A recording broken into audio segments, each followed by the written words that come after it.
कथा है कि माता सती का जन्म और 51 शक्तिपीठों की उत्पत्ति कथा। तो बड़े ध्यान से सुने। आदि शक्ति माता जगदम्बा ने हिमालय पुत्री पार्वती के रूप में जन्म लेने से पहले पूर्व जन्म में दक्ष पुत्री सती के रूप में जन्म लेकर भगवान शिव को पति रूप में प्राप्त किया था। माता सती के जन्म के साथ ही 51 शक्तिपीठ के उत्पत्ति की कथा जुड़ी हुई है। आइए विस्तार से माता सती के जन्म और 51 शक्तिपीठों के उत्पत्ति की कथा जानते हैं। दक्ष प्रजापति की कई पुत्रियां थी और सभी रूपवान और गुणवान थी, लेकिन राजा दक्ष को उनसे संतोष नहीं था। वे चाहते थे कि उनकी एक ऐसी पुत्री हो जो सर्वशक्ति संपन्न हो। इसके लिए राजा दक्ष घोर तप करने लगे। तप करते कई दिन बीत गए। दक्ष के तप से प्रसन्न होकर मां भगवती ने उन्हें दर्शन दिए और कहा कि मैं तुम्हारे तप से प्रसन्न हूं। मैं स्वयं तुम्हारे यहाँ तुम्हारी पुत्री के रूप में जन्म लूंगी और मेरा नाम सती होगा। इसके बाद माता भगवती ने सती के रूप में राजा दक्ष के यहाँ जन्म लिया। माता सती दक्ष की सभी पुत्रियों में अलौकिक थी। बाल्यावस्था से ही उन्होंने अपनी माया दिखानी शुरू कर दी थी, जिसे देखकर दक्ष भी विस्मय में पड़ जाते थे। धीरे धीरे माता सती विवाह योग्य हो गई तो दक्ष को उनके लिए वर की चिंता होने लगी। उन्होंने ब्रह्मा जी से परामर्श मांगा। परमपिता ब्रह्मा जी बोले, सती मां भगवती का अवतार है, वे आदि शक्ति है और शिव आदि पुरुष। अतः सती के विवाह के लिए शिव ही योग्य और उचित वर है। लेकिन दक्ष को शिव कुछ पसंद नहीं थे। उनका कहना था कि वे हमेशा गले में सांप और शेर की खाल पहने घूमते रहते हैं। लेकिन सती की जिद के कारण उनको मानना पड़ा। अंत में सती का विवाह भोलेनाथ से संपन्न हुआ और सती कैलाश में शिव जी के साथ रहने लगी। राजा दक्ष भगवान शंकर से विरोधाभास रखते थे। एक बार ब्रह्मा जी ने एक सभा का आयोजन किया।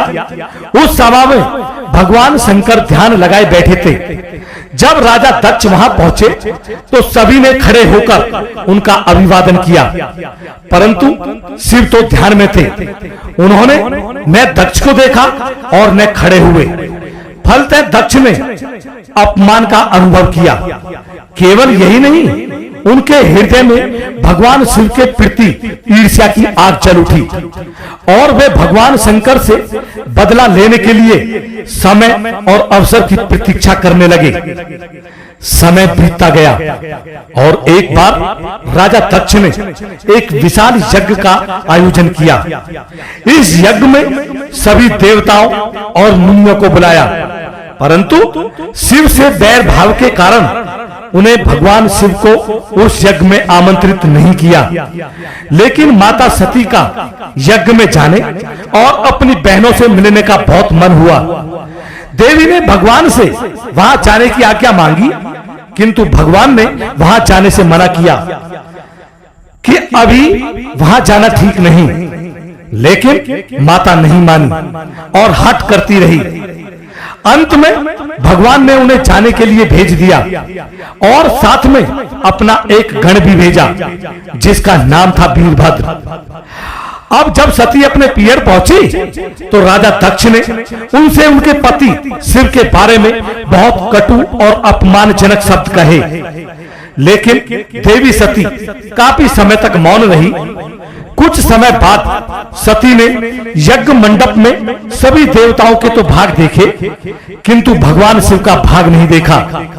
उन्होंने भगवान शिव का भाग न देखकर अपने पिता से इसके बारे में पूछा तो दक्ष ने कहा कि मैं तुम्हारे पति शिव को देवता नहीं समझता। वह तो भूतों का स्वामी, शमशानवासी और हड्डियों की माला धारण करने वाला है। वह देवताओं की पंक्ति में बैठने योग्य नहीं है, उसे कौन भाग देगा।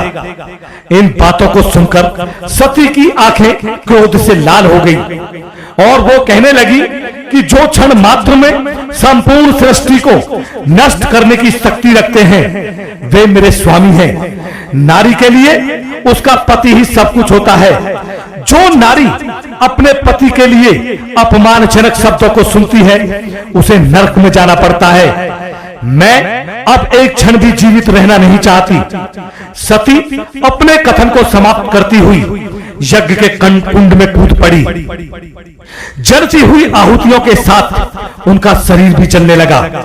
यज्ञ मंडप में हाहाकार मच गया। वीरभद्र ने क्रोधित होकर उस यज्ञ को छिन्न भिन्न कर डाला। सभी ऋषि मुनि भागने लगे। वीरभद्र ने देखते ही देखते राजा दक्ष का मस्तक धड़ से अलग कर दिया।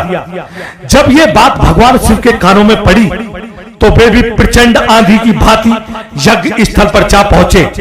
सती के चले हुए शरीर को देखकर भगवान शिव जी भी अपने आप को भूल गए। सती के प्रेम और उनकी भक्ति में शिव जी के मन को व्याकुल कर दिया। वे सती के प्रेम में खो गए, बेसुध हो गए। भगवान शिव ने सती के चले हुए शरीर को कंधे पर रख लिया। वे सभी दिशाओं में भ्रमण करने लगे। शिव और सती के इस अलौकिक प्रेम को देखकर पृथ्वी रुक गई, हवा रुक गई, जल का प्रवाह ठहर गया और देवताओं की सांसें भी रुक गई। ये सब देखकर भगवान विष्णु आगे बढ़े और अपने सुदर्शन चक्र से सती के एक एक अंग को काटकर गिराने लगे। धरती पर 51 स्थानों में सती के अंग कट कट कर गिरे। जब सती के सारे अंग कटकर गिर गए, ये सब होने के बाद भगवान शिव को कुछ होश आया और पुनः सृष्टि के सारे कार्य चलने लगे। धरती पर जिन 51 स्थानों में सती के अंग कट कट कर गिरे थे, वे ही स्थान आज शक्तिपीठ माने जाते हैं। आज भी उन स्थानों में सती का पूजन होता है, उपासना होती है। धन्यता शिव और सती का प्रेम। इन सभी 51 शक्तिपीठों में कामरूप प्रदेश कामाख्या, जहां माता सती के शरीर का योनि भाग गिरा था, वह सर्वोत्तम शक्तिपीठ है। इस स्थान पर माता जगदम्बा को प्रसन्न करने के लिए भगवान शिव ने कठोर तपस्या की थी और उनको फिर से पत्नी रूप में प्राप्त करने का आग्रह किया था। भगवान शिव की तपस्या से प्रसन्न होकर माता सती ने शिव जी को अपने अष्टभुजा रूप में दर्शन दिए और उन्हें हिमालय की पुत्री पार्वती होकर जन्म लेने और फिर उनकी अर्धांगिनी बनने का वचन दिया। यदि आपको यह पौराणिक कहानी अच्छी लगी हो तो प्लीज इसे लाइक करें, शेयर करें और इस चैनल को सब्सक्राइब करें। धन्यवाद। प्रिय भक्तजनों, इस कथा को मैंने आपके समक्ष प्रस्तुत किया कि भगवान शिव ने आदि माता जगदम्बा की क्यों पूजा की थी, क्यों उन्हें अपनी पत्नी रूप में फिर से प्राप्त करने के लिए कहा था और माता सती के 51 शक्तिपीठ क्यों प्रसिद्ध है और कौन सा शक्तिपीठ सबसे ज्यादा प्रसिद्ध है। तो मैं आशा करता हूं कि इस कथा का सार आपको अवश्य समझ आया होगा और इस कथा को आप आगे जरूर बढ़ाएंगे। इसी आशा के साथ मैं अपने शब्दों को पुनः विराम देने जा रहा हूं। जय माता दी, जय माता दी, जय माता दी।